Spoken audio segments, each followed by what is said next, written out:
Okay guys, we are at launch and we're just looking at the task board. So today I've asked Snowy to go through what is actually involved in a task and what each of these things on this board actually means. So, hey Snowy. Hi guys, how are we? Are you looking to fly today? Yeah, I'll give it a go. I'm a bit busy, so I might land early and get back down to Goal to distribute beers to all those who make it.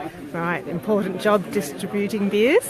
Alright, so Snowy, here we've got a task board. Yeah. Could you perhaps point to some of the key things and explain what they actually are? So all this information here is information which the guys can take and put into their own instruments so that they can then navigate around the task board. Each one of these points here, the D's, the B's and the A's, are all GPS coordinates. Each one of these GPS coordinates are point centres. Around those GPS coordinates we put a radius, which are defined by this number. So effectively we create a task based on starting here, start gate, 19 kilometres around B01. So B01 is probably about 25 k's away. So by putting a radius around that, which is much bigger, the guys can come in and start it. And that is an entry. So they have to fly into B01. So are you saying they can't be in B01 when the gate's open? They can be there, but they must leave it to enter at the time when the task start time is dictated. And we're awaiting at the moment good conditions to come through, so that the gate time will then be defined. Okay? Cool. Right. So, what we've got here basically is a takeoff D01, which is code for Mystic. Okay. We're then going to start at 19 kilometres from B01 with an entry.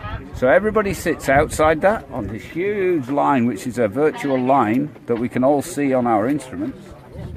And when we can see that on our instruments, we'll time it to go through that gate at the start gate. If we jump the start, we've got to go back and start again, otherwise we get penalised quite severely. So it sounds a bit similar to what they do when they're doing boat races or yacht races. That's correct. Okay, cool. So imagine the yacht races starting up on a line and they've got to zigzag and they've got to tack and they've got to move. We're doing that in 3 dimensions. Okay. 3-dimensional yacht racing.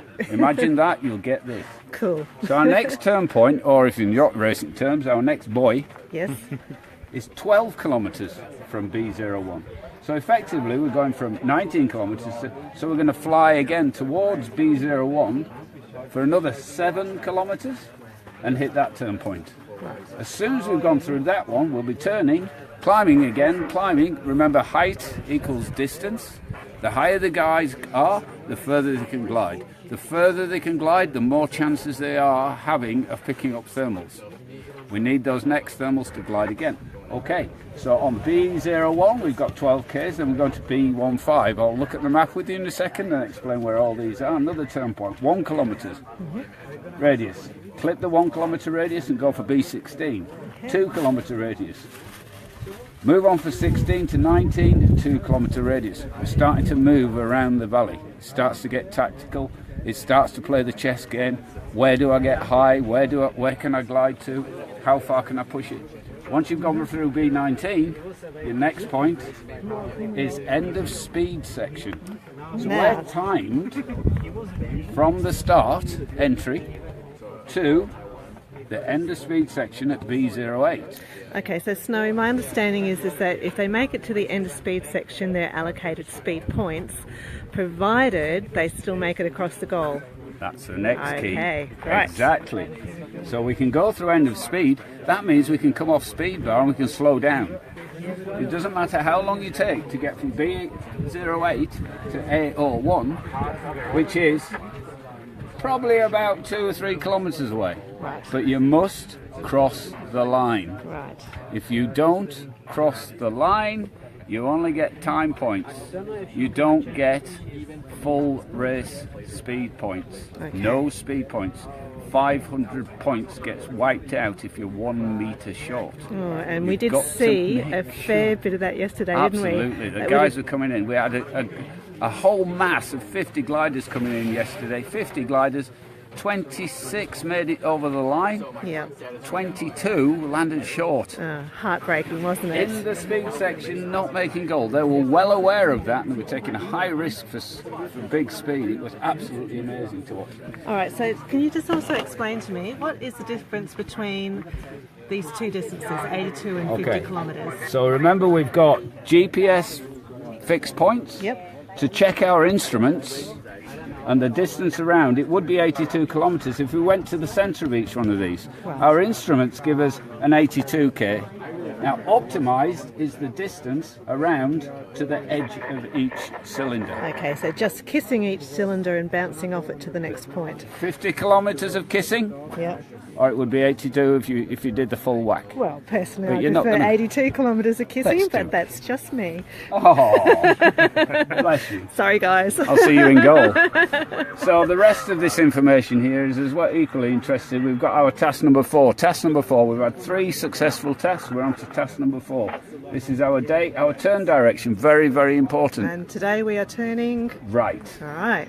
Okay. So anywhere in the beginning of this, right up to start, everyone are highly recommended to turn right. Otherwise, we fly in different directions, we fly into each other. It's not recommended.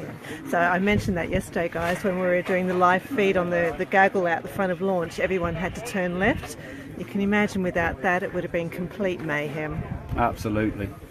So we're waiting for these times now. They're waiting for the sunshine to come through. We can see splatterings of the sunshine. As soon as the sunshine comes, we'll get thermals. As soon as the task committee sees it's a thermal, we'll get a time. VHF channel, we've all got to stay in communication. We're on 26,447 TSQ. All technical, all these guys know exactly what that means. SMS check-in, if somebody lands out or they get in, they can check into this number. The live tracking, remember, the live tracking is following these guys, a whole route around this task. Absolutely amazing. Go to pwca.org, look up live tracking, get on there, 3D live tracking, amazing. All right, so we've got about 1 minute left before briefing starts. So let's. And What does all tolerance this mean? is, tolerances is the amount of tolerance around that cylinder. So you can get within 0.2 of that cylinder. 0.2, it's not worth it. You're going to the cylinder. Okay. It's really not worth clipping it. That's worth about 10 metres. Right. These Okay. guys move fast. And all this is just How to use information their about equipment. checking. Height limit within TDAs, that is technical information. That's our maximum altitude around these areas.